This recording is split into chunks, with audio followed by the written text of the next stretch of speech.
सभी लोगों को मेरी तरफ से नमस्कार। तुलसीदास जी द्वारा रचित रामचरितमानस और संवाद है अयोध्या कांड।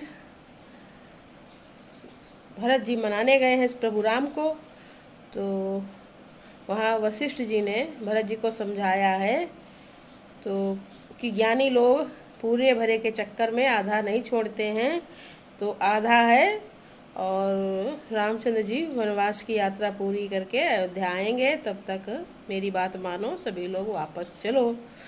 तो वहीं का संवाद है, आप लोग लाइक कमेंट कर देना। दोहा संख्या है 256। अयोध्या कांड। शो तुम जानहु अंतर्यामी पुरवहु मोर मनोरथ स्वामी। अंतर जामी राम सिय तुम सर्वज्ञ सुजान। जो फुर कहु तनाथ नित कीजिए बचन प्रवान। जय श्री राम। श्री रामचंद्र जी और सीता जी हृदय की जानने वाले हैं और आप सर्वज्ञ तथा सुजान हैं।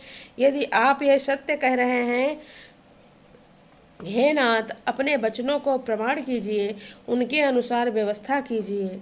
जय श्री राम। भरत बचन सुनि देखि सनेहु। सभा सहित मुनि भये विदेहु। भरत महामहिमा जल राशि। मुनि मति ठाढ़ी तीरी अभिलाषी। भरत जी के वचन सुनकर और उनका प्रेम देखकर सारी सभा सहित मुनि वशिष्ठ जी विदेह हो गए। किसी को अपने देह की सुधि न रही। भरत जी की महान महिमा समुद्र है। मुनि की बुद्धि उसके तट पर अबला स्त्री के समान खड़ी है। गाचह पार जतन ही हेरा। पावती नाउ न बोहत बेरा। और करिय को भरत बढ़ाई। सरसी सीप की सिंधु समाई। वो उस समुद्र के पार जाना चाहती हैं, इसके लिए उसने हृदय में उपाय भी ढूंढे, पर उसे पार करने का साधन नाव, जहाज या बेड़ा कुछ भी नहीं पाती। भरत जी की बड़ाई और कौन करेगा। तलैया की सीप में भी कहीं समुद्र समा सकता है। भरत मुनि है मन भीतर भाए। सहित समाज राम पही आए। प्रभु प्रणाम करि दीन सुआसनु।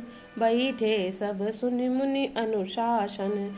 मुनि वशिष्ठ के अंतरात्मा को भरत जी बहुत अच्छे लगे और वे समाज सहित श्री राम जी के पास आए। प्रभु श्री राम जी ने प्रणाम कर उसका उत्तम आसन दिया। सब लोग मुनि को आज्ञा सुनकर बैठ गए। बोले मुनि बरु बचन विचारी। देश काल अवसर अनुहारी।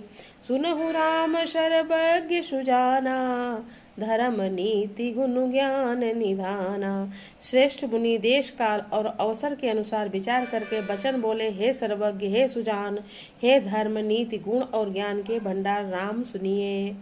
सो तुम जानहु अंतर्यामी। पुरवहु मोर मनोरथ स्वामी। सबके उर अंतर बसहु। जानहु भाव कुभाव।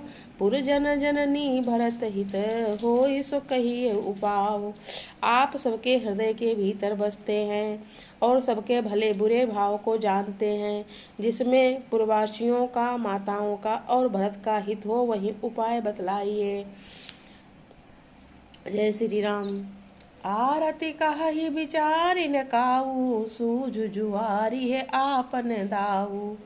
सुनि मुनि बचन कहत रघुराऊ। नाथ तुम्हारे ही हाथ उपाऊ।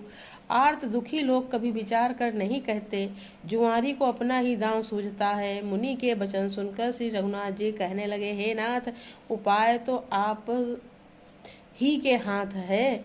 सब कर हित रुख राउरी राखे। आय सुखिए मुदित फुर भाखे। प्रथम जो आय सुमो कह होई। माथे मानि करौ सिख सोई। रामचंद्र जी अपने गुरु जी से कहते हैं कि सब कुछ आपके हाथ में है। आप रुख रखने में और आपकी आज्ञा को सत्य कहकर प्रसन्नता पूर्वक पालन करने में ही सबका हित है। पहले तो मुझे जो आज्ञा हो, मैं उसी को शिक्षा को माथे पर चढ़ाकर करूं। पुनि जेहि कहा सब कहब गोसाई। सो सब भांति घट ही सेवकाई।